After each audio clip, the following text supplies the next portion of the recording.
YouTube channel medical and nurses. आज की class है हमारी बेस्ड ऑन और NHM CHO DHS सिलेबस के अकॉर्डिंग। तो जिनका भी राजस्थान में 3 तारीख को पेपर है, 3 फरवरी को आपका पेपर होने वाला है। आज ऑलरेडी 20 जनवरी हो गया है। तो यहाँ पर आपके लिए इस क्लास में जितने भी क्वेश्चंस जो पढ़ाए जाने वाले हैं वो आपके NHM CHO सिलेबस बेस्ड ही रहने वाले हैं। और जिन्होंने अभी तक बिहार में ANM का पेपर हुआ था वो नहीं देखा है, जो लोग GNM स्टाफ नर्स का पेपर दे रहे हैं वो लोग ज़रूर देखना, क्योंकि उस क्वेश्चन पेपर में है जो मेरे पास आई थिंक 11 तारीख का पेपर अवेलेबल हुआ था, तो मैंने अपलोड कर दिया था। जिनके पास यदि 4 जो जनवरी को पेपर हुआ था बिहार में BTSC के थ्रू, तो और 4 तारीख या उसके बाद के पेपर हो वो लोग मुझे भेज सकते हैं। तो यहाँ पर मैं आपको पेपर देखने के लिए इसलिए कह रही हूँ क्योंकि उस पेपर में 10 क्वेश्चन ड्रग ऑफ चॉइस को लेके दिए गए थे, जो कि थोड़े घुमा घुमा के दिए गए थे। तो आप लोग को BTSC ANM का पेपर ज़रूर देखना है, चाहे आप GNM NHM या ANM का पेपर दे रहे हैं, क्योंकि उस पेपर में आपको 10 क्वेश्चन तो ये थे ही, लेकिन कुछ अलग क्वेश्चंस भी आए हुए थे। अलग क्वेश्चंस का मतलब जो ना तो अभी तक आपने GNM के पेपर में देखे हैं ना NHM में देखे हैं, वो आपको ANM के पेपर में देखने को मिल जाएंगे। तो आप लोग जाके उनको ज़रूर देखना। और जो भी लोग पेपर्स या सीरीज़ परचेस करना चाहते हैं NHM एग्ज़ाम के लिए, उनको 40 ऑफिशियल पेपर सॉल्व्ड अवेलेबल हैं विद CHO और NHM के, और साथ में आपको 13 सीरीज़ अवेलेबल हैं जिसमें आपकी मेनली कम्युनिटी और गायनेकोलॉजी पे फोकस किया गया है। आप वो सभी सीरीज़ और पूरे पेपर्स मेरे व्हाट्सएप नंबर पर कांटेक्ट करके परचेस कर सकते हैं। तो यहाँ पर आज की क्लास का जो हमारा पहला क्वेश्चन है वो आपको ये रहा, जो कि हिंदी इंग्लिश दोनों फॉर्मेट में है। आपको क्वेश्चन है यहाँ पर, बच्चों में दस्त रोग के इलाज के लिए ORS के साथ निम्नलिखित में से क्या दिया जाता है। क्या देंगे आप यदि बच्चे को ORS के साथ आपको देना है? डायरिया ट्रीटमेंट में ORS दिया जाएगा। तो यहाँ पर ORS के साथ में और क्या दिया जाता है? ऑप्शन में है कैल्शियम, आयरन, जिंक या फिर विटामिन। तो यहाँ पर ORS क्या है? ORS के साथ में क्या देंगे? ORS के साथ में दिया जाता है जिंक। क्या दिया जाएगा? Zinc. Oral rehydration solution, full form पूछे ओरल रिहाइड्रेशन सॉल्यूशन, ORT पूछे तो ओरल रिहाइड्रेशन थेरेपी। ORS से आपको क्वेश्चन या तो इसकी ऑस्मोलारिटी को लेके आ सकते हैं। किसको लेके? ऑस्मोलारिटी को लेके। तो आपको इसके लिए बेस्ट रहेगा आपकी ये चीज़ याद कैसे रखें, आप ORS का पैकेट ही लाएं और उससे आपको ये चीज़ इजीली याद रहेगी। या तो उसकी ऑस्मोलारिटी आपसे पूछी जाएगी। ऑस्मोलारिटी का मतलब है पे रहा जो WHO ने यहाँ पे कंपोजिशन ऐड किया है उसके अकॉर्डिंग यहाँ पे जो ORS में क्या क्या चीज़ें रहती हैं। तो इसका कंपोजिशन आता है, इसकी ऑस्मोलारिटी आती है। Last time I think NHM का जो पेपर हुआ था उसमें यहाँ पे आपको इसके बारे में कितना ग्लूकोज रहता है ये पूछा गया था। इसमें रहता क्या क्या है? तो ग्लूकोज रहता है डेक्सट्रोज फॉर्म में। ये यहाँ पर 20.5 ग्राम का सैचेट है, जो कि WHO और यूनिसेफ के थ्रू यहाँ पे इसमें जो कंपोजिशन बताया गया है वो इंक्लूडेड है। और ये मैंने गवर्नमेंट वाला ऐड किया है, प्राइवेट आपको मेडिकल पे भी अवेलेबल हो जाते हैं। तो यहाँ पर है जो अवेलेबिलिटी की बात करें हम, तो ये हर एक गवर्नमेंट हॉस्पिटल आंगनवाड़ी सेंटर्स में तो रहते ही रहते हैं, आपको ये भी आता है। इसका कंपोजिशन ज़रूर आता है। तो टोटल ऑस्मोलारिटी रहेगी 20.5 ग्राम के पैकेट में कितनी? 245। कितनी? 245, 245। तो यहाँ पर ईच सैचेट में कितना क्या रहेगा, यहाँ पे भी आप ध्यान रखें। तो जो यदि 20.5 ग्राम का सैचेट है, इसमें सोडियम क्लोराइड मतलब कि NaCl जो नमक है, क्या है यहाँ पर? 2.6 ग्राम। पोटेशियम क्लोराइड मतलब KCl 1.5 ग्राम। सोडियम सिट्रेट 2.9 ग्राम। डेक्सट्रोज जो कि अमाइड्रस फॉर्म में रहेगा 13.5 ग्राम। जो ग्लूकोज रहता है इस ORS में वो किस फॉर्म में रहेगा? डेक्सट्रोज के फॉर्म में रहेगा। कितना? 13.5 ग्राम। अभी रिसेंट में जो पेपर हुआ है NHM का उसमें पूछा गया था कि 20 जो एक सैचेट होता है ORS का गवर्नमेंट के थ्रू सप्लाई होती है, उसमें कितना ग्लूकोज की मात्रा होती है? तो होती है 13. आपको पोस्टपार्टम हेमरेज में कौन सी दवा काम में नहीं ली जाती है? Which drug is not used in the postpartum haemorrhage? PPH postpartum haemorrhage की कंडीशन है जो कंसीडर कब की जाती है? जब 500 ml से ज़्यादा ब्लड लॉस हुआ हो, कितना, मोर देन 500 ml से ज़्यादा ब्लड लॉस हुआ हो, तब कंसीडर किया जाएगा PPH और पोस्टपार्टम हेमरेज। अब यहाँ पर कौन सी मेडिसिन नहीं लेंगे, तो यहाँ पर ऑक्सीटोसिन ली जाती है, ऑक्सीटोसिन ली जाएगी यहाँ पे, ड्रग ऑफ चॉइस है PPH को मैनेज करने के लिए, लेकिन यहाँ पे पूछा है कि नहीं ली जाएगी। मिथार्जिन ली जाएगी, लेकिन यदि हाई BP की समस्या है तब इसको अवॉइड किया जाएगा। लेकिन यहाँ पर जो नहीं ली जाएगी वो क्या होगी, मीफेप्रोस्टोन। क्या होगी, मीफेप्रोस्टोन, जिसको RU486 के नाम से जाना जाता है। मार्केट में क्या है, मार्केट में किसके लिए यूज़ की जाती है, अबॉर्शन के लिए। किसके लिए, अबॉर्शन के लिए इस ड्रग को यूज़ किया जाता है। तो यहाँ पे आप क्या मार्क करेंगे, मीफेप्रोस्टोन नहीं ली जाती है, जो कि मीजोप्रोस्टोल के साथ कॉम्बिनेशन के तौर पे यूज़ की जाती है। और ए कॉम्बिनेशन जनरली यदि 60 वीक्स या फिर 2 महीने की प्रेगनेंसी कंसीडर होती है, 2 महीने तक की, तो उसमें यूज़ की जाएगी। अब यहाँ पर MTP एक्ट के तहत आपको एक क्लास ली जाएगी, जिसमें आपको मे बी वो क्लास आपको कल मॉर्निंग में कंडक्ट कराई जाए, तो आप लोग प्लीज़ ज्वाइन करना कि MTP एक्ट के तहत कौन से अबॉर्शन की कैटेगरी, मतलब 2 वीक, 3 वीक या 5 वीक या 20 वीक तक में किस कैटेगरी की ड्रग्स हैं और जो किस तरीके से उनको यूज़ किया जा सकता है। तो मीफेप्रोस्टोन यहाँ पे आपकी यूज़ नहीं की जाएगी। वहाँ की ऑक्सीटोसिन तो ड्रग ऑफ चॉइस, जो कि एग्ज़ाम में आपको ऑक्सीटोसिन की जगह पिटोसिन नाम से भी बताया जा सकता है। नेक्स्ट वन, और मिथार्जिन की बात करें हम, मिथार्जिन जिसको हाई BP की समस्या है, उसमें क्या की जाएगी, ये अवॉइड की जाएगी। अगला क्वेश्चन है यहाँ पे,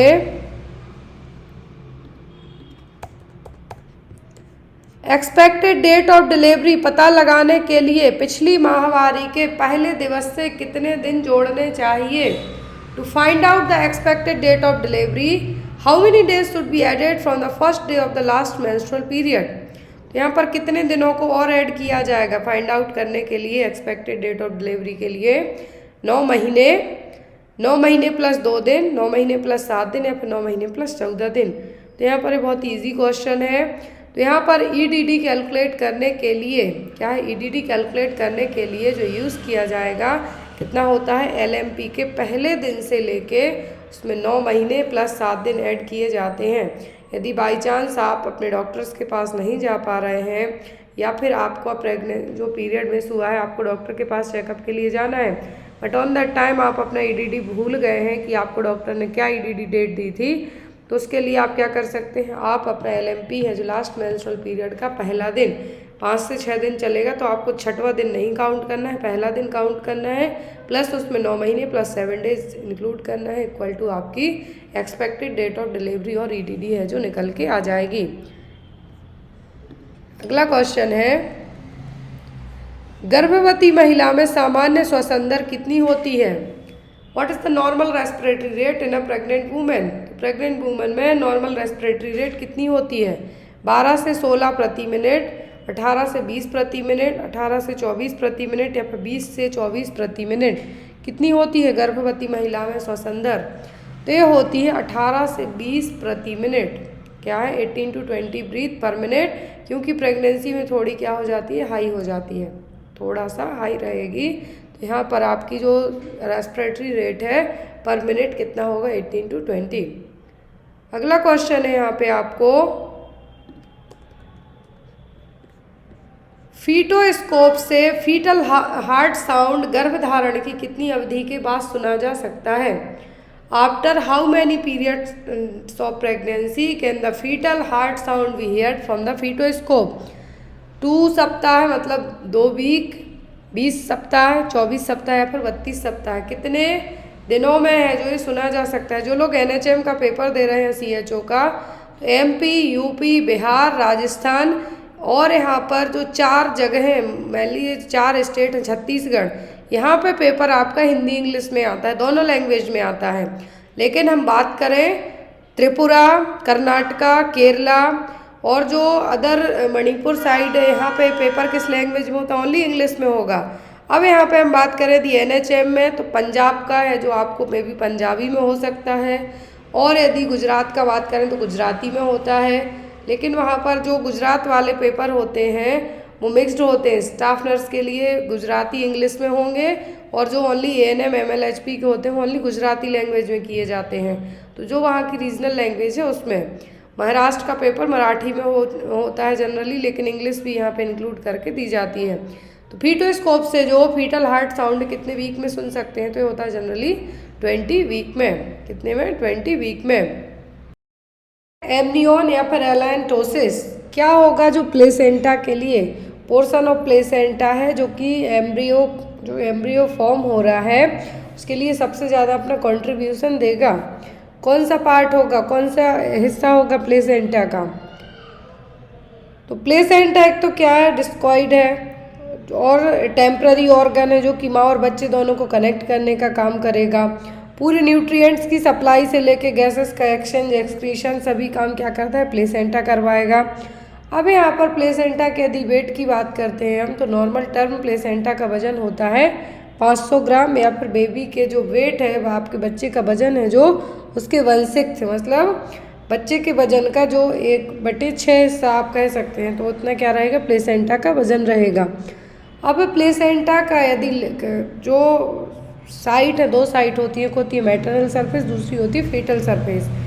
तो यहाँ पर जो प्लेसेंटा का most of the portion embryo का हिस्सा रहेगा वो होगा कोरियन। क्या है? कोरियन। 2 लेयर होती हैं, एक होती है कोरियन, एक होती है एम्नियन। कोरियन एक ऐसी मेम्ब्रेन है जो फीटस को सराउंड करेगी, और ये सबसे ज़्यादा पार्ट किसका बनाएगी? एम्ब्रियो का। तो यहाँ पर आपका आंसर क्या होगा? कोरियन। आगे हम ये भी पढ़ेंगे कि प्लेसेंटा की कौन सी लेयर रफ है, कौन सी शाइनी है, सभी चीज़ें आप पढ़ेंगे हम।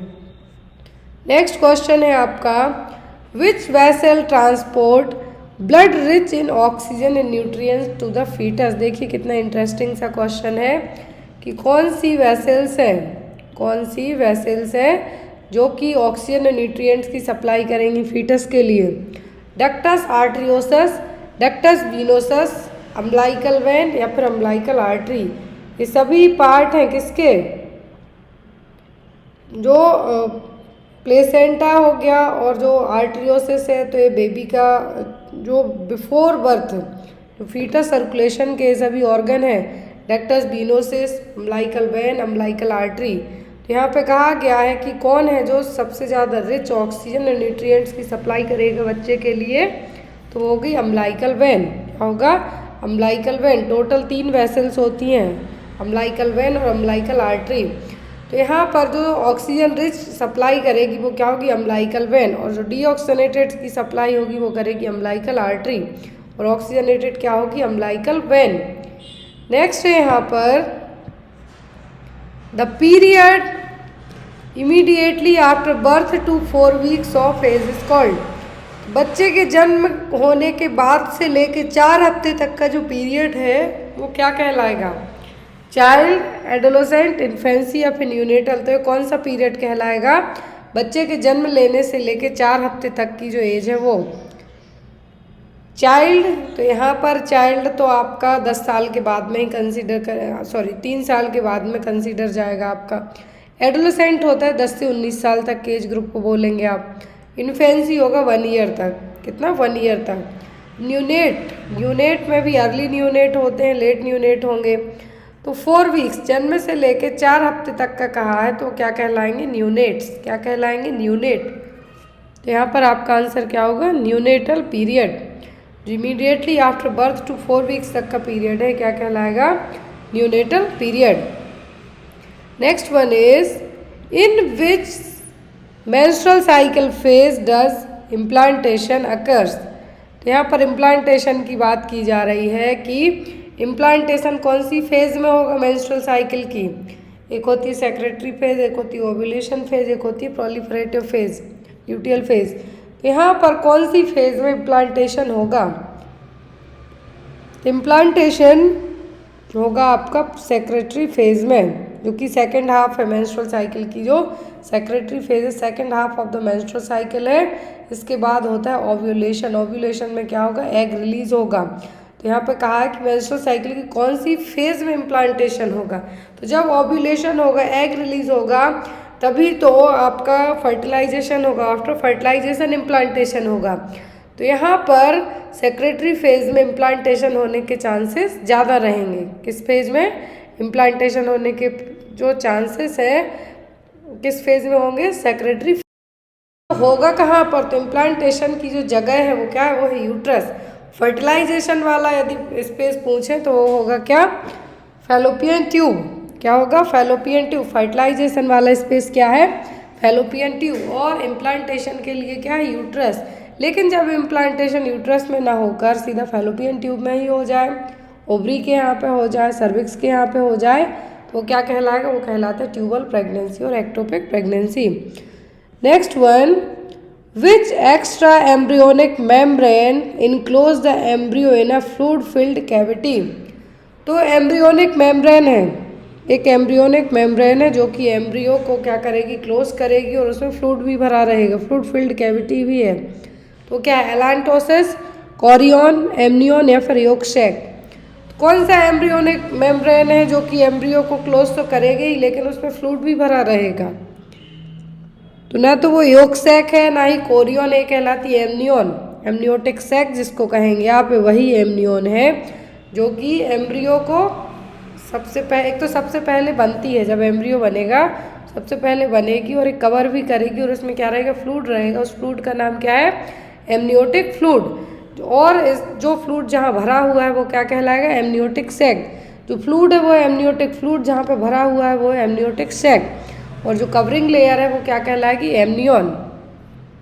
तो ये एमनियन में जो एमनियोटिक फ्लूइड है, एमनियोटिक फ्लूइड बच्चे को ऐसा कुशन की तरह काम करेगा। कुशन की तरह कैसे कि कुछ भी थोड़ी थोड़ी जो घर्षण टाइप से होता है या फिर कुछ भी थोड़ा बहुत इंजरी होती है तो एज अ प्रोटेक्टिव लेयर की तरह काम करेगा। क्या, amniotic fluid. Next one, which hormone prevents the second pregnancy during gestation. यहाँ पे क्वेश्चन कहा गया है कि कौन सा हार्मोन है सेकेंड प्रेगनेंसी को प्रिवेंट करेगा। आप प्रेग्नेंट हैं, आपका क्लाइंट है जो प्रेग्नेंट है, लेकिन उसकी बॉडी में ऐसा कौन सा हार्मोन होगा कि इनकेस वो प्रेग्नेंट है और उसने इंटरकोर्स किया तो यहाँ पे दोबारा उस टाइम पे प्रेग्नेंट नहीं हो, कुछ रेयर केस में हो जाता है, तब ये हार्मोन डिस्टर्ब रहेगा। तो जो कंडीशन आपने सुपर कंडीशन पढ़ी है वो होगी यहाँ पर। लेकिन यहाँ पर सेकेंड प्रेगनेंसी है जो कौन सा हार्मोन प्रिवेंट करेगा, जब आप ऑलरेडी प्रेग्नेंट हैं तब। FSH, LH, SCG या फिर प्रोजेस्टेरॉन। तो SCG तो कौन सा हार्मोन है जो प्रेगनेंसी में बनेगा आपकी बॉडी में, प्रेगनेंसी में बनेगा। जब तो UPT टेस्ट करेंगे, ब्लड टेस्ट करेंगे तो प्रेगनेंसी पॉजिटिव आती है। अब यहाँ पर जो हार्मोन यदि आप ऑलरेडी प्रेग्नेंट हैं और दूसरी प्रेगनेंसी को होने से रोकेगा वो होगा प्रोजेस्टेरॉन हार्मोन, जो कि क्या होगा, जो यूट्रस की लाइनिंग है। जैसा मैंने आपको हर एक क्लास में यदि प्रोजेस्टेरॉन से रिलेट करते क्वेश्चन पढ़ा है तो उसमें कहा है कि प्रोजेस्टेरॉन हार्मोन बहुत ही ज़्यादा इम्पॉर्टेंट है। किसके लिए, नॉर्मल हेल्दी प्रेगनेंसी के लिए। क्यों, क्योंकि यूट्रस लाइनिंग को थिक करेगा। थिक किस लिए करेगा, ताकि बच्चे को बाहर जो एक तरीके से हमें कहें अवॉर्ड होने से प्रिवेंट करेगा, और जो सर्विक्स के यहाँ पे जो कैप लग जाएगा उसके लिए हेल्प करेगा ये हार्मोन। तो यही प्रोजेस्टेरॉन हार्मोन क्या करेगा, थिक कर देगा। जैसे जैसे मंथ आपके बढ़ते जाएंगे तो इसका काम होता है यूट्रस की लाइनिंग को क्या करना, थिक करते जाना, ताकि सेकेंड प्रेगनेंसी को प्रिवेंट किया जा सके। प्रेगनेंसी में ओव्यूलेशन तो होगा नहीं, एग रिलीज होगा नहीं, लेकिन कुछ रेयर केस में यदि हो गया एग रिलीज, ऑलरेडी आप प्रेग्नेंट हैं, फर्टिलाइजेशन हो गया, तो यहाँ पर ये हार्मोन का रोल क्या है कि जो यूट्रस की लाइनिंग है वहाँ पर सेकेंड प्रेगनेंसी को होने से रोकेगा। तो यहाँ पर आपका आंसर क्या होगा, progesterone hormone. Next one, bones are. एक क्वेश्चन अभी रिसेंट में जो एग्ज़ाम हुआ है, CHO का पेपर हुआ था झारखंड में, उसमें पूछा गया है बॉन्स क्या है, कनेक्टिव टिश्यू है, एपिथेलियम टिश्यू है, मसल्स टिश्यू है कि नन ऑफ द अबव है। ब्लड पूछा जाता है, बॉन्स पूछा जाता है। बॉन्स क्या है, बॉन्स है connective tissue. Next one, which membrane plays the greatest role in nutrient and waste exchange. तो कौन सी लेयर है प्लेसेंटा की जो सबसे एन इम्पॉर्टेंट रोल प्ले करेगी गैस एक्सचेंज में और न्यूट्रिएंट्स के लिए वेस्ट एक्सचेंज करने में, एमनियन, कोरियन, एलांटोसिस या फिर योगशैक। तो जो रोल अपना इम्पॉर्टेंट रोल प्ले करेगी वेस्ट एक्सचेंज न्यूट्रिएंट्स के लिए वो होगी कोरियन। क्या होगी? कोरियन। एमनियन, कोरियन, न्यूक्सैक, ये क्या है? सभी पार्ट्स हैं। तो यहाँ पर जो कवरिंग है, जो रोल प्ले करेगी न्यूट्रिएंट्स वेस्ट एक्सचेंज, वो क्या होगी? कोरियन। नेक्स्ट है आपका question, most important question, human placenta is classified as. तो ह्यूमन प्लेसेंटा कौन सी कैटेगरी में आएगा? मीजो एलियोकोरियल, एपिथेलियोकोरिया, हेमोकोरियल या फिर एंडोथेलियोकोरियल। यहाँ पर प्लेसेंटा के अलग अलग टाइप हैं कि मैमल्स में अलग तरीके का है, जो रेप्टाइल्स हैं उनमें अलग होगा, और जो एक तरीके से हम एक कहें कि जो कुत्ते बिल्ली हैं उनके अलग तरीके के प्लेसेंटा होंगे। तो सभी के अलग अलग टाइप के प्लेसेंटा होंगे, लेकिन ह्यूमन प्लेसेंटा को कौन सी कैटेगरी में लाया गया है? तो ह्यूमन प्लेसेंटा एक तो डिस्कॉइड शेप का होगा, ऐसा होगा डिस्कॉइड, 2 सरफेस होती है, मैटरनल और फीटल सरफेस। अब ये प्लेसेंटा कौन सी कैटेगरी का आएगा? हीमोकोरियल, जहाँ पर maternal blood is the direct contact with the Korean. तो ऐसा कॉन्टैक्ट जिसमें जो कोरियन है, एमनियन कोरियन पढ़ा है आपने, जो मैटरनल ब्लड का जो कॉन्टैक्ट है सीधा कोरियन से हो, तो वो कौन से प्लेसेंटा कहलाएंगे? Hemochorial placenta. Next one is, ये क्वेश्चन मैंने आपको जो कम्युनिटी पोस्ट है वहाँ पे भी ऐड किया है। The main anatomical structure which produce CSF is called the. कौन सा एनाटॉमिकल स्ट्रक्चर है जो सेरिब्रोस्पाइनल फ्लूइड का प्रोडक्शन करेगा? ऑप्शन में है यहाँ पर cerebral cortex, cerebellum, choroid plexus या फिर फोरामेन ऑफ मॉनरे। तो जो structure, anatomical structure cerebrospinal fluid का प्रोडक्शन करेगा वो कहलाता है कोरॉइड प्लेक्सस। क्या है? Choroid plexus. ये क्वेश्चन भी एग्जाम में आया, झारखंड CHO के पेपर में आया हुआ है क्वेश्चन। जिन्होंने भी अभी तक पेपर नहीं देखा है प्लीज़ जाके एक बार ज़रूर चेक कीजिए, आपको एक अंदाज़ा हो जाए कि रिसेंट के पेपर कैसे आ रहे हैं। तो यहाँ पर मेन एनाटॉमिकल स्ट्रक्चर है जो कि CSF का प्रोडक्शन करेगा, वो होता है कोरॉइड प्लेक्सस। नेक्स्ट है आपका, the main compartment which hold CSF in the brain are called. तो यहाँ पर CSF का प्रोडक्शन तो कोरॉइड प्लेक्सस ने कर दिया। अब कौन सा हिस्सा है ब्रेन का जहाँ पर CSF जाके इकट्ठा होगा? आर्टरीज, कैविटीज, चैम्बर्स, जिम या फिर वेंट्रिकल्स में कहाँ पर है CSF जाके इकट्ठा होगा? बना तो दिया है लेकिन अब उसको इकट्ठा भी करना है, तो ये कहाँ पे होगा? और जब ये ज़्यादा इकट्ठा होने लगता है तब होता है क्या? हाइड्रोसेफेलस। ब्रेन में आपके जो CSF का ओवर प्रोडक्शन हो जाए या फिर ऑक्यूमुलेशन हो जाए उसके कारण तब होता है क्या? हाइड्रोसेफेलस। तो यहाँ पर मेन कंपार्टमेंट क्या है CSF को होल्ड करने का? तो वो वेंट्रिकल्स। क्या है? Ventricles. Next one, which of the following complication is most likely responsible for a delayed PPH। Delay PPH के लिए मतलब जो पोस्टपार्टम पीरियड के 6 वीक होते हैं जनरली, कितने टाइम को PPH में, सॉरी यहाँ पर क्वेश्चन है कि कौन सा कॉम्प्लिकेशन है जो डिले PPH का रीज़न बनेगा। डिले PPH का मतलब पोस्टपार्टम हेमरेज है, जो 500 ml से ज़्यादा यदि ब्लड लॉस होता है तब कहेंगे आप इसको PPH। लेकिन ये PPH और लंबे टाइम तक यदि हो जाए, डिलेड PPH हो जाए, तो यहाँ पर मेन रीज़न क्या होगा? क्लॉटिंग डेफिशिएंसी, यूटेराइन सब इन्वोल्यूशन, पेरिनियल लैसरेशन या फिर सर्वाइकल लैसरेशन। डिले PPH के लिए क्या रिस्पॉन्सिबल होगा? डिले PPH के लिए क्लॉटिंग भी रिस्पॉन्सिबल है, पेरिनियल भी, सर्वाइकल भी, लेकिन मोस्ट इम्पॉर्टेंट थिंग कि सबसे ज़्यादा होगा यूटेराइन सब इन्वोल्यूशन। यूटेराइन सब इन्वोल्यूशन का मतलब है कि यूट्रस अपने नॉन प्रेग्नेंट स्टेट में रिवर्टबैक नहीं हो रही है, मोस्ट कॉमन कॉम्प्लिकेशन होगा और ये होगा बाद में देखने को मिलेगा।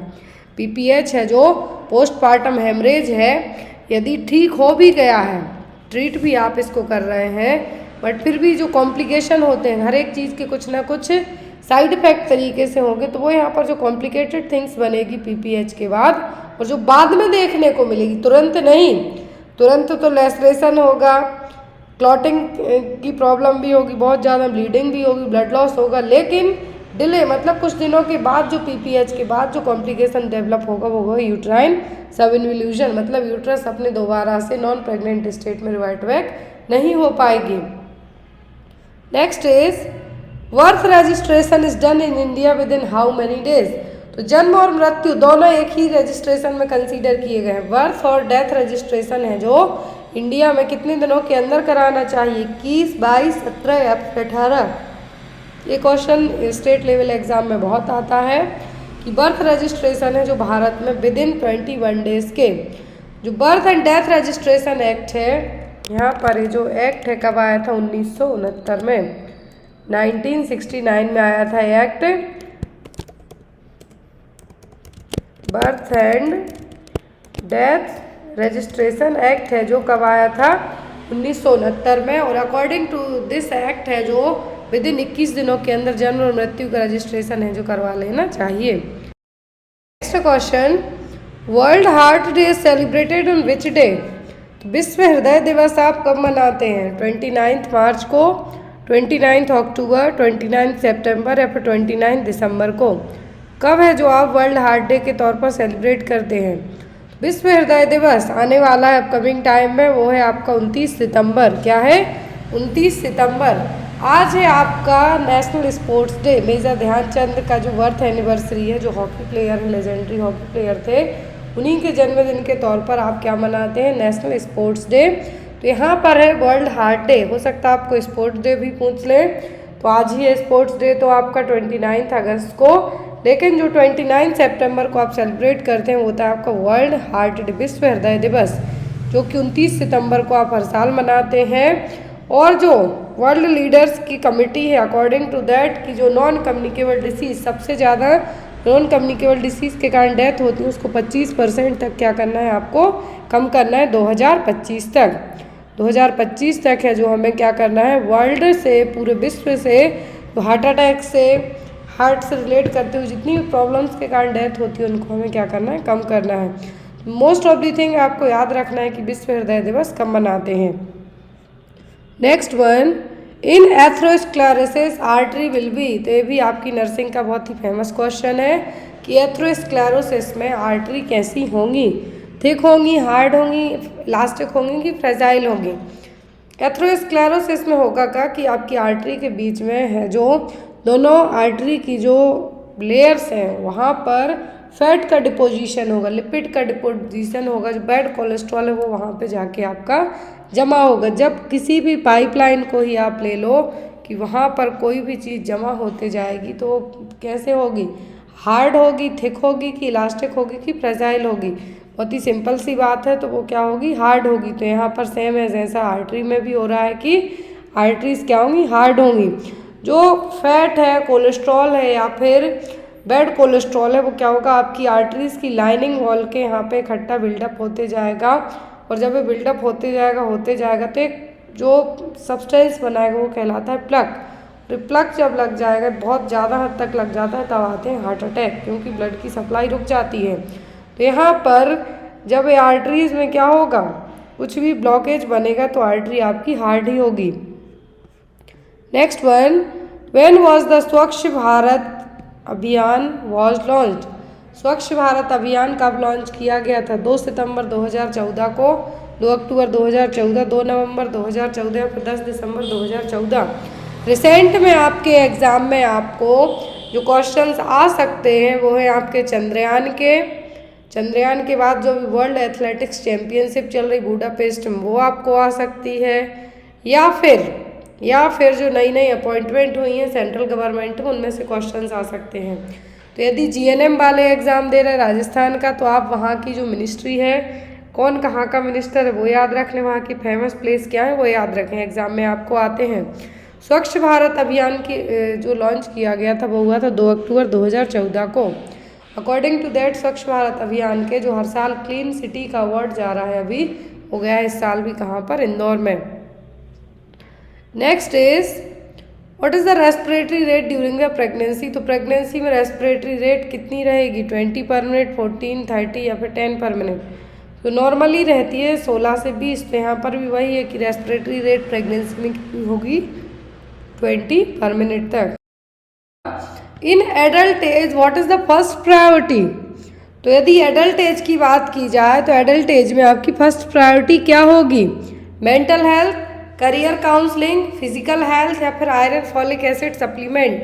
तो जो एक एडल्ट एज है पीरियड कहलाएगा आपका 19 साल के बाद का, और इस एज में क्या है जो आपकी पहली प्रायोरिटी होगी, फर्स्ट प्रायोरिटी होती है आपकी मेंटल हेल्थ।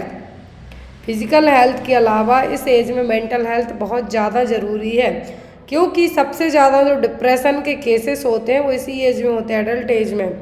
आपने बहुत सारे बड़े बड़े सेलिब्रिटीज़ हो गए, बड़ी बड़ी हस्तियाँ होंगी डिप्रेशन के कारण ऐसे ऐसे स्टेप उठा लेते हैं कि वो सुसाइड भी कर जाते हैं।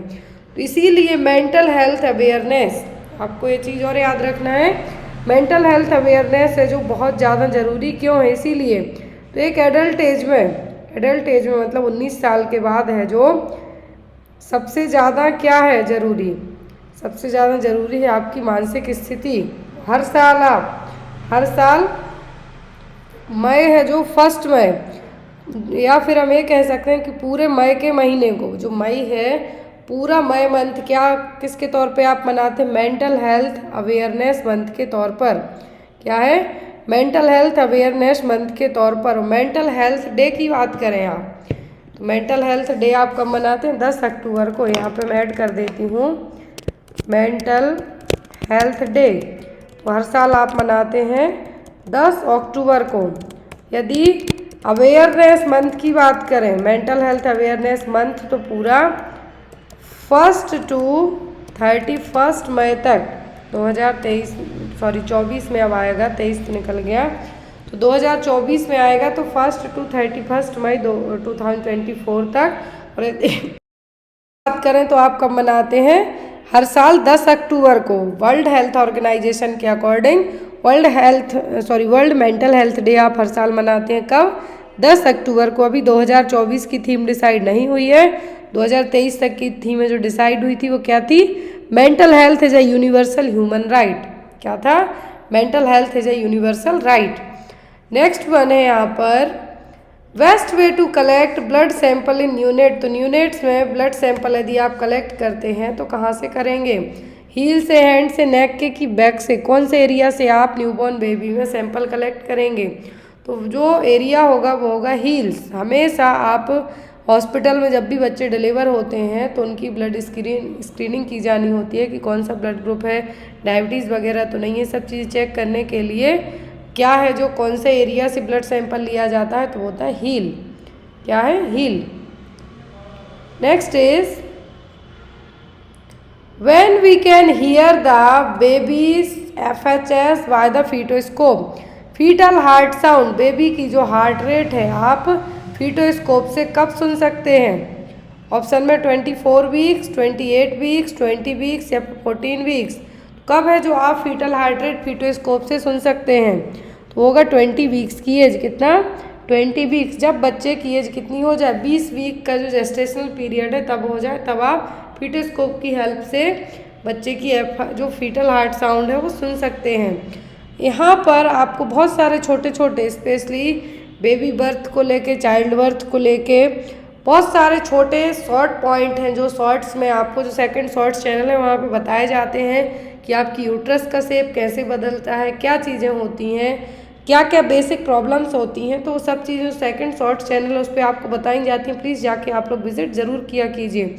1 मिनट में आपको 10 मिनट का कंटेंट है जो अपडेट कर दिया जाता है, जो आपके लिए बहुत ही ज़्यादा हेल्पफुल रहेगा। पूरा वो भी 3D एनिमेशन में रहता है, जिससे आपको समझना बहुत ईजी रहेगा। नेक्स्ट है आपका cholera caused by which one. तो कोलेरा किससे होता है, salmonella typhi, vibrio cholera, myxovirus या फिर स्ट्रेप्टोकोलाई। कोलेरा का जो पॉजिटिव एजेंट है वो होता है विब्रियो कोलेरा नाम का वायरस। क्या है, विब्रियो कोलेरा। कोलेरा का जो क्लासिकल साइन है वो क्या होता है, राइस वाटर स्टूल। टेट्रासाइक्लिन और डॉक्सीसाइक्लिन ड्रग ऑफ चॉइस के तौर पे यूज़ की जाती है। Next one is which type of pelvis is more suitable for baby birth. तो बेबी बर्थ के लिए कौन सी टाइप की पेल्विस है जो सुटेबल होती है, गायनेकॉइड, एंड्रॉइड, प्लेटेप्लॉइड या फिर एंथ्रोपॉइड। तो कौन से टाइप की प्लेटलेट्स है जो पेल्विस है जो जरूरी होती है किसके लिए, नॉर्मल बेबी बर्थ के लिए, तो वो होती है क्या, गायनेकॉइड पेल्विस। कौन सी, गायनेकॉइड पेल्विस। जो नॉर्मल वेजाइनल बर्थ के लिए यदि आप पूछते हैं तो क्या होगी, गायनेकॉइड। नेक्स्ट क्वेश्चन है epidemiological marker of hepatitis B is. तो एपिडेमियोलॉजिकल मार्कर क्या है हेपेटाइटिस बी के लिए। हेपेटाइटिस से एग्जाम में क्वेश्चन आते हैं कि कौन सा हेपेटाइटिस किससे होगा। तो हेपेटाइटिस बी का एपिडेमियोलॉजिकल मार्कर क्या है, HBsAg, anti-HBs, anti-HBe या फिर HBAg। तो एपिडेमियोलॉजिकल मार्कर की यदि बात की जा रही है हेपेटाइटिस बी के लिए तो वो क्या है HBsAg। ये क्वेश्चन स्पेशली हेपेटाइटिस से मैं यहाँ पे आपको टॉपिक भी वन बताते जा रही हूँ कि आपको टॉपिक कौन कौन से पढ़ना है। यदि आप ओनली NHM CHO एग्ज़ाम देते हैं तो आपको हेपेटाइटिस के जो टाइप हैं और उनके बेसिक क्वेश्चंस बनते हैं कि कैसे फैलेगा, कैसे रोकेंगे, कितने % नीडल प्रिक से होगा, ये सब चीज़ें आपको आएंगी। यदि आप नॉर्सेट या फिर यूपीपीएससी में भी स्टेट लेवल के ही जो क्वेश्चंस होते हैं, अलग अलग जगह एग्ज़ाम होते हैं, उसी तरीके के क्वेश्चन आते हैं। लेकिन नॉर्सेट में इसका लेवल चेंज हो जाएगा।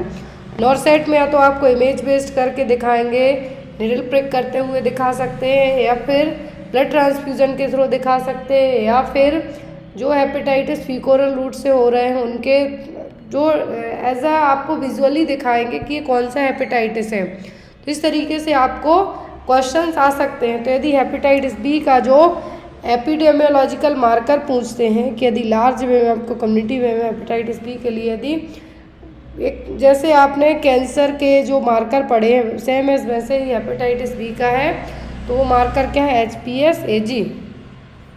नेक्स्ट है आपका question malaria is transmitted by. तो मलेरिया का जो ट्रांसमिशन है वो किससे होगा, female anopheles mosquito, male anopheles mosquito, culex mosquito या फिर एडीज मॉस्क्यूटो।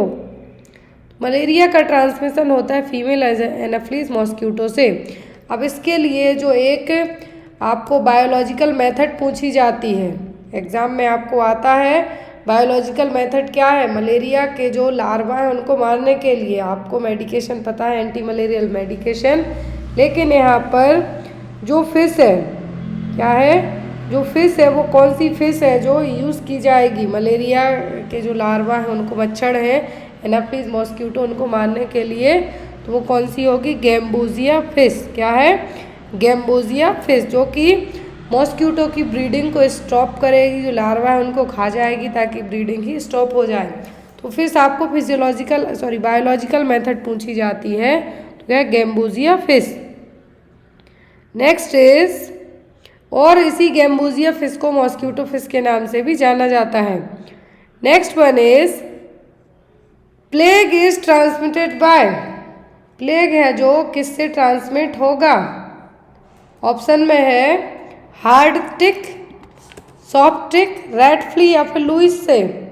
प्लेग है जो किससे ट्रांसमिट होगा, तो प्लेग का जो ट्रांसमिशन होता है, प्लेग को ब्लैक डेथ के नाम से भी जाना जाता है और इसका ट्रांसमिशन मोड है rat flea.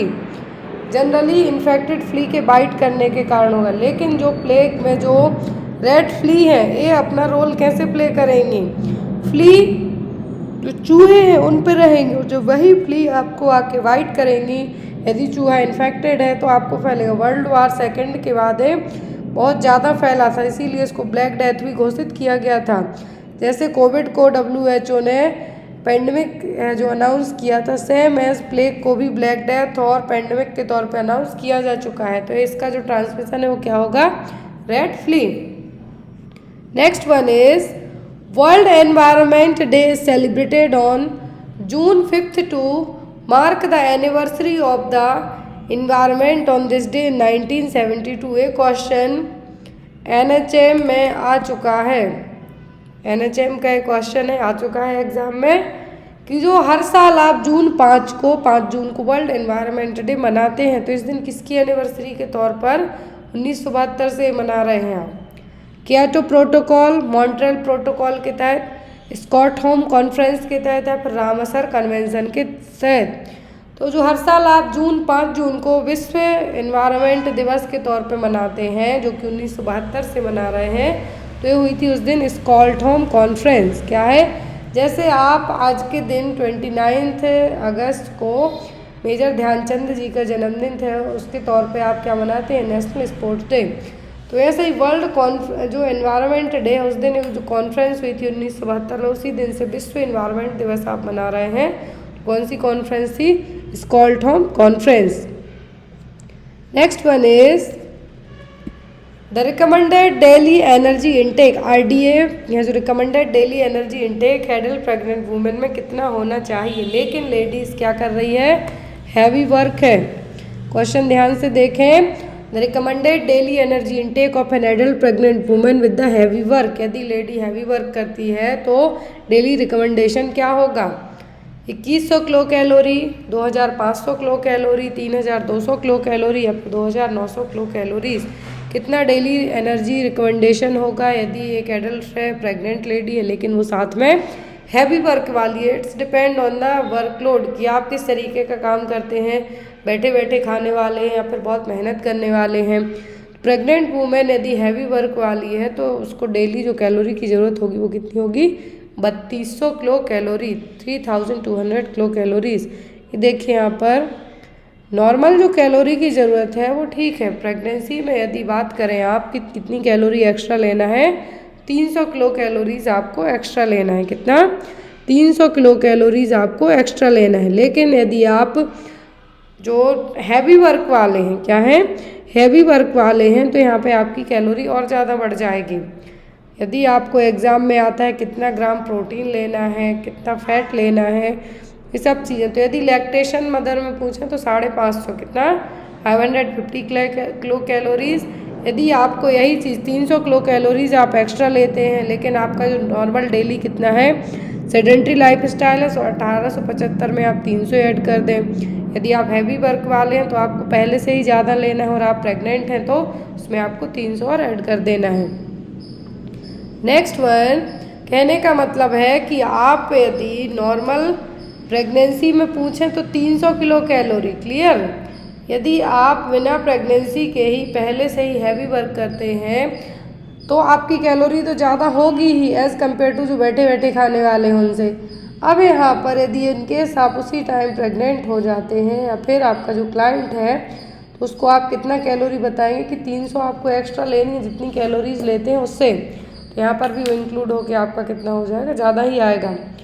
Next one, Besides 3 Ds, diarrhea, dermatitis, dementia of niacin deficiency, 4th D indicate। तो नियासिन की कमी से होता क्या है, पेलाग्रा। अब पेलाग्रा के यहाँ पर 3D सिम्टम बताए हैं और चौथे नंबर का डी क्या है वो पूछा है। 3 डी कौन से यहाँ पर 3 Ds, diarrhoea, dermatitis, dementia. 4th number का डी कौन सा होगा, डिसेबिलिटी होगा, डिस्ट्रक्शन होगा, डेबिलिटेशन होगा या फिर डेथ होगा। 4th नंबर का डी कौन सा होगा, जब 3 Ds diarrhoea, dementia, dermatitis, 4th number का होगा डेथ। तो यहाँ पर नियासिन की कमी से होता क्या है, पेलाग्रा। और पेलाग्रा के 4D सिम्टम्स होते हैं, diarrhoea, dementia, dermatitis and last one is the death. अब यहाँ पर पेलाग्रा और पेलाग्रा जो डिसीज़ होती है तो इसके आपको या तो चारों सिम्टम दिए जाएंगे कि 4th D डिसीज़ कौन सी है, या फिर आपको पूछ सकते हैं कि चौथे नंबर का डी कौन सा है, या फिर किसकी कमी से हो रहा है। तो एक विटामिन की डेफिशिएंसी है कि नियासिन की कमी से हो रही है। Next is burning sole syndrome is seen in which deficiency. Burning sole syndrome मतलब आपके तलवों में जो जलन होती है, पैर के जो सोल्स हैं यहाँ पे जलन होती है आपको, तो किस विटामिन की कमी से होता है, राइबोफ्लेविन, पायरिडॉक्सिन, पेंटोथेनिक एसिड या फिर विटामिन B12। तो बर्निंग सोल सिंड्रोम की यदि बात की जा रही है तो ये किसकी कमी से होता है, तो होता है पेंटोथेनिक एसिड की कमी से। विटामिन B5 किससे, विटामिन बी कैटेगरी का जो वाटर सॉल्युबल विटामिन B5 है, पेंटोथेनिक एसिड, इसकी कमी से आपके जो तलवे हैं, सोल्स हैं, वहाँ पे जलन होना, उसको टर्म यूज़ किया गया है बर्निंग सोल सिंड्रोम। और ये होगा किसकी कमी से होता है, पेंटोथेनिक एसिड की कमी के कारण। यहाँ पर आपका आंसर क्या होगा, पेंटोथेनिक एसिड। नेक्स्ट वन, एक और क्वेश्चन आपको एग्जाम में आता है विटामिन B12 का। तो विटामिन B12 है जो वेजिटेबल्स में नहीं पाया जाता है ओनली, या फिर एक क्वेश्चन बनता है कि जो वेजिटेरियन लोग हैं उनमें किस विटामिन की कमी होती है, तो होता है विटामिन B12। कौन सा? Vitamin B12। आपको बहुत सारे विटामिन में से क्वेश्चंस आते हैं, तो आपको एक बार क्लियर करके जाना है। तो आपके फीट जो बर्निंग सोल सिंड्रोम है, आपके फीट में आपको हॉटनेस टाइप से लगेगी, दर्द भी होगा यदि आप थोड़ी भी वॉक करके आ जाएं। तो इन सब चीज़ों में इस तो क्या है, आपको किसकी कमी है? विटामिन B5 की। Next one is papilledema is caused by. तो पेप्लिडेमा है जो किसके कारण होगा? Vitamin A intoxication, vitamin D intoxication, vitamin E intoxication या फिर विटामिन बी इंटॉक्सिकेशन। किसके कारण आपको पेप्लिडेमा होने के चांसेस हैं? पेप्लिडेमा होगा विटामिन ए इंटॉक्सिकेशन के कारण, जिसमें आपकी जो एक तो विटामिन ए ज़रूरी किसके लिए? आपकी आँखों के लिए सबसे ज़्यादा ज़रूरी है। और पेप्लिडेमा में क्या होगा कि आपकी जो ऑप्टिक नर्व है, ऑप्टिक नर्व के यहाँ पर आपको आँखों में क्या होगा? स्वेलिंग होगी। कैसे होगी? स्वेलिंग टाइप से होगी। और इसके जो सिम्टम्स हैं आपको जनरली मैंने जैसा बताया कि विटामिन ए आपको ज़रूरी है आँखों के लिए, और पेप्लिडेमा में होगा क्या कि जो आपकी ऑप्टिक नर्व है वहाँ पर बैक साइड में आँखों में क्या होगी? स्वेलिंग देखने को मिलेगी। और ये तब होगी जब आपकी आँखों पे या तो प्रेशर पड़ रहा हो बहुत ज़्यादा, या फिर ऑप्टिक नर्व में कुछ प्रॉब्लम्स हो रही हो। होगा सब किसके कारण? प्रेशर के कारण ही। तो यहाँ पर विटामिन ए ज़्यादा हो जाए, इंटॉक्सिसिटी हो जाए, तब होने के चांसेस ज़्यादा रहेंगे। तो आंसर आपका क्या होगा? Vitamin A intoxication. Next is fluoride content in drinking H2O normally safe is. Fluoride content है जो पीने का पानी है, ड्रिंकिंग वाटर है, ड्रिंकिंग H2O का मतलब पीने का पानी है, जो कितना सेफ है? ज़रूरी है, लेकिन कितने हद तक? 0.5 to 0.8 mg पर लीटर, 0.8 to 1 mg पर लीटर, 0.2 to 0.8 mg पर लीटर, या फिर 0.2 to 0.5 mg पर लीटर तक। तो जो पीने का पानी है, ड्रिंकिंग वाटर है, इसमें फ्लोराइड कितना सेफ है? फ्लोराइड कंटेंट कितने सेफ हैं? जब ये 0.5 से 0.8 mg पर लीटर तक रहेंगे तभी। इससे ज़्यादा जाते हैं तो इसकी टॉक्सिसिटी होने के चांसेस बढ़ जाएंगे, आपके दांतों पे बहुत ज़्यादा पीलापन हो जाएगा और बहुत सारी प्रॉब्लम्स आपको होंगी। फ्लोराइड कंटेंट कितना होना चाहिए पीने के पानी में? 0.5 से 0.8 mg पर लीटर तक। Next one, pasteurisation by holder method is heating milk eight.